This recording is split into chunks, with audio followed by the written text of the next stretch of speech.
Guys ये है class 8 का निबंध लेखन और आज की वीडियो आपके लिए बेहद खास होने वाला है और बहुत ही ज़्यादा इंपॉर्टेंट है। मैं यहाँ से आपको जितने भी निबंध लेखन आपको मैं बताऊंगी डायरेक्ट आपको एग्जाम से काफ़ी हेल्प मिलने वाला है, क्योंकि आपके निबंध लेखन में 1 नंबर नहीं, 2 नंबर नहीं, 3 4 नहीं, बल्कि आपको 5 मार्क्स का पूछा जाता है।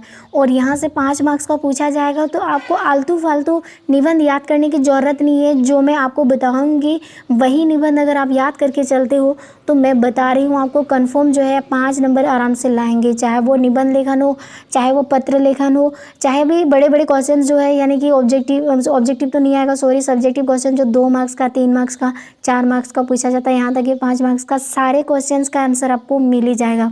क्योंकि मैंने ऑलरेडी वीडियो जो अपलोड कर दी है, अगर आपने देखे नहीं है तो प्ले स्टोर में जाके देख लीजिएगा।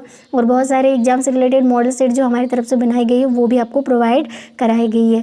तो वीडियो को देखना लास्ट तक, और भी क्वेश्चन जो आपके एग्जाम से रिलेटेड है उसको भी देख लिया करेंगे।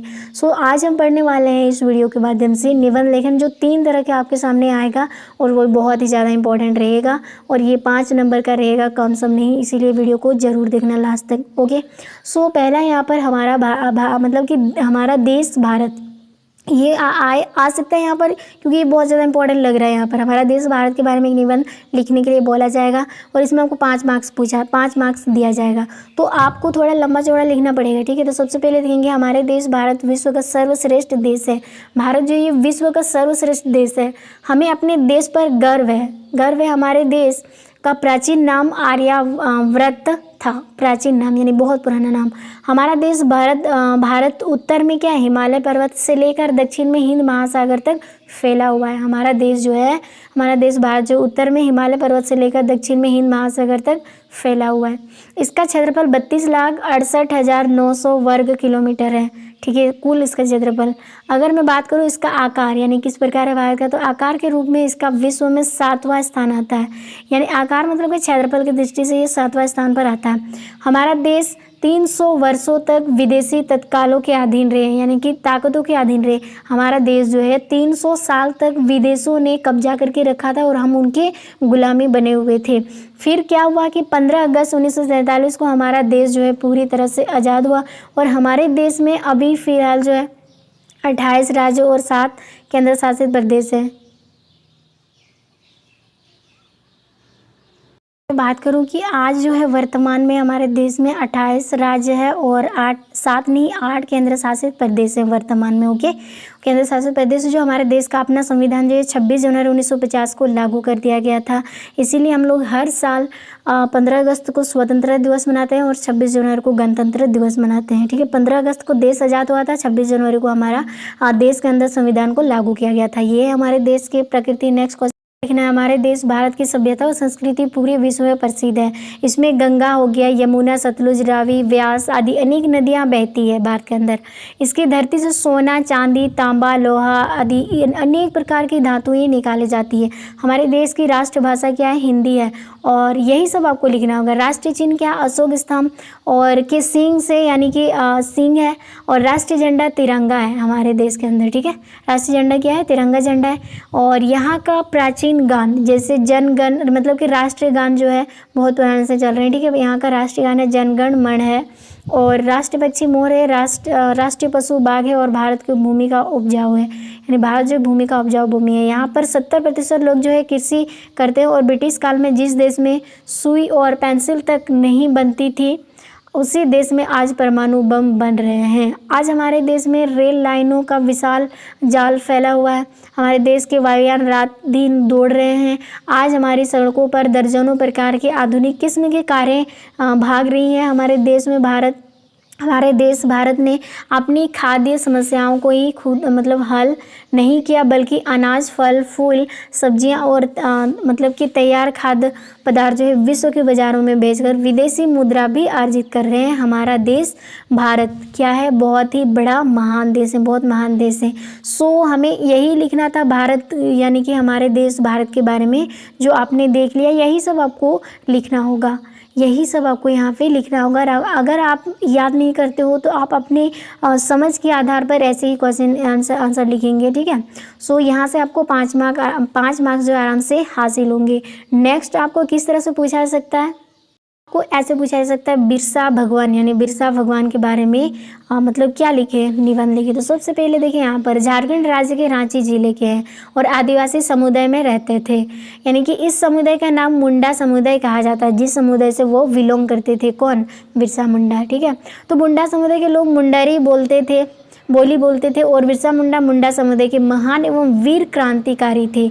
इनका जन्म रांची जिले में अड़की प्रखंड के अलीहतू गांव में 15 नवंबर 1875 ईस्वी में हुआ था। इसीलिए 15 नवंबर को एक तो हम लोग झारखंड दिवस मनाते हैं यानी स्थापना दिवस, और दूसरी बिरसा मुंडा के जन्मदिन भी मनाते हैं साथ ही साथ। ठीक है, इनकी प्रारंभिक शिक्षा जो है यानी कि जो स्कूली शिक्षा है प्रारंभिक, वो चाईबासा मध्य विद्यालय में हुई। ये उच्च शिक्षा प्राप्त नहीं कर सके, उस टाइम उतना भी मतलब जो है नहीं कर पाते थे उच्च शिक्षा प्राप्त। ठीक है, गरीब परिवार से।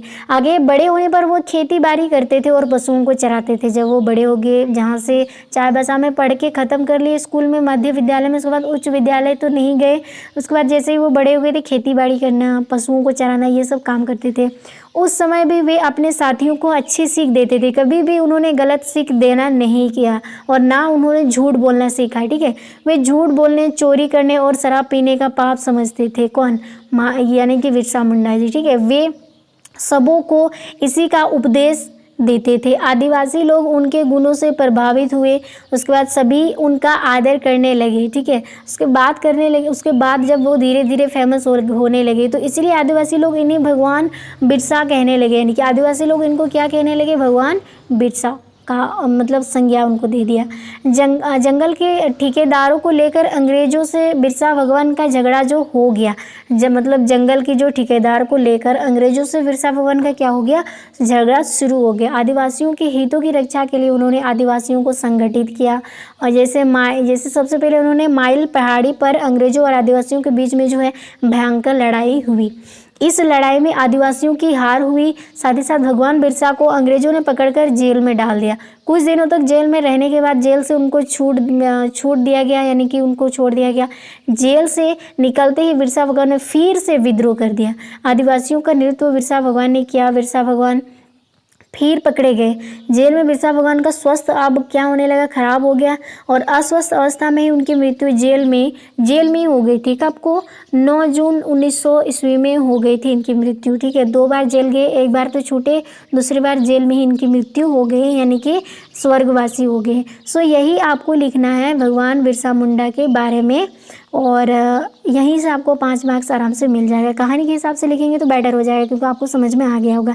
नेक्स्ट यानी इसमें ये नहीं पूछेगा तो आपको ऐसे पूछे जाएगा, क्योंकि यहाँ पे अथवा करके अतिरिक्त क्वेश्चन आपको पूछा जाएगा। जो आपको आता है वही आंसर करेंगे, तीनों में से एक। यहाँ पर बात करते हैं विज्ञान का चमत्कार। ये बहुत ज़्यादा फेमस है अभी फ़िलहाल के ज़माने में। ठीक है, सो विज्ञान ने अंधों को आंखें दी, बहरों को सुनने की ताकत दी, जैसे लाइलाज रोगों की रोकथाम की, तथा अकाल मृत्यु पर विजय पाए। ठीक है, विज्ञान की सहायता से बटन युग बन गया है। बटन दबाते ही वायु देवता हमारी सेवा करने लगते हैं, यानी कि वायु देवता मतलब कि फैन। ठीक है, इंद्र देवता वर्षा करने लगते हैं, कहीं प्रकाश जगमगाने लगता है। ठीक है, ये सब साइंस का कमाल है। वहीं बात करें कहीं शीत उष्ण वायु के झोंके सुख पहुंचाने लगते हैं। बस, गाड़ी, वायुयान आदि ने स्थान की दूरी को बांध दिया। टेलीफोन द्वारा हम सारी वसुधा से बातचीत करके उससे वास्तव में कुटुंब बना लेते हैं। हमने समुद्र की गहराई भी नाप डाली, और हमारी आकाश की ऊंचाइयां भी। मतलब कि हमारे टीवी, रेडियो, वीडियो में मनोरंजन के सभी साधन कैद हैं। सचमुच विज्ञान एक वरदान ही है। तो यहाँ पर मैं बताऊँ, विज्ञान एक वरदान के साथ साथ एक मतलब कि अभिशाप भी है, तो इसको बाद में बताएंगे। ठीक है, ये बड़े क्लास के लिए भी है। तो सबसे पहले देखो, मनुष्य ने जहाँ विज्ञान से सुख साधन जुटाए, वहाँ दुख के अंबर भी खड़े कर दिए। इसका मतलब जहाँ वरदान है वहाँ अभिशाप भी है। विज्ञान के द्वारा हमने अणु बम, परमाणु बम तथा अन्य ध्वंसकारी अस्त्रों का निर्माण कर लिया है। वैज्ञानिकों का कहना है कि अब दुनिया में इतनी विनाशकारी सामग्री इकट्ठे हो चुकी है कि उससे पृथ्वी को अनेक बार नष्ट किया जा सकता है, इतना ज़्यादा बनाया गया है। तो ये एक तरह से हमारे लिए हानिकारक है और प्राण घातक भी है। इसके यानी कि इसके अतिरिक्त प्रदूषण की समस्या बहुत बुरी तरह से फैल गई है। नित्य नए असंख्य रोग पैदा होते जा रहे हैं, जो वैज्ञानिक साधनों के अंधाधुंध प्रयोग के कारण जो है दुष्परिणाम से ही ये सब होता है। नेक्स्ट बात करेंगे, वैज्ञानिक प्रगति का सबसे बड़ा दुष्परिणाम है मानव मन पर हुआ है। पहले जो मानव निष्कपट था, निस्वार्थ था, भोला था, मस्त और बहरापन था, वह अब छली, स्वार्थी, चालाक और भौतिकवादी, तनावग्रस्त हो गया है। उसके जीवन में से संगीत गायब हो गया और धन की प्यासा जग गई है। धन मतलब जिनको जितना ज़्यादा धन है उनको और धन कमाने का मतलब उनके मन में लालच आ जाता है और वो चैन की नींद नहीं लेता। जैसे गरीब लोग एक वक्त का रोटी मिल जाए तो वो चैन की नींद सोते हैं, लेकिन जो जितना अमीर है उनको रात भर मतलब कि ठीक से नींद नहीं आता। तो नैतिक मूल्य नष्ट हो गए हैं, मतलब जितना भी नैतिक मूल्य वो धीरे धीरे नष्ट होने लगा। अब धन का प्यासी होने लगा हर कोई। वास्तव में विज्ञान को वरदान या अभिशाप बनाने वाला मनुष्य है। जैसे अग्नि से हम रसोई भी बना सकते हैं और किसी का घर भी जला सकते हैं।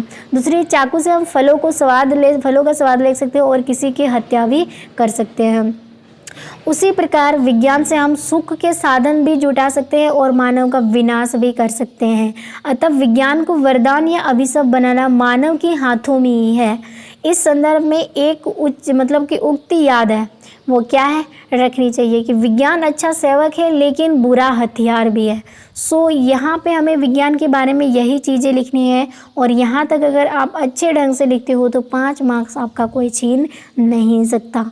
तो गाइस ये आपके लिए काफ़ी इंपॉर्टेंट था और वीडियो अच्छी लगे तो लाइक करना, शेयर करना और सब्सक्राइब करना ना भूलें, क्योंकि अगर आप नए हो तो इस चैनल पर, ठीक है, एग्जाम से रिलेटेड आपको यहाँ पे क्वेश्चंस बताया जाता है और अच्छे से ढंग से समझाया जाता है ताकि आप उनको समझ पाओ, ठीक है। Thank you guys.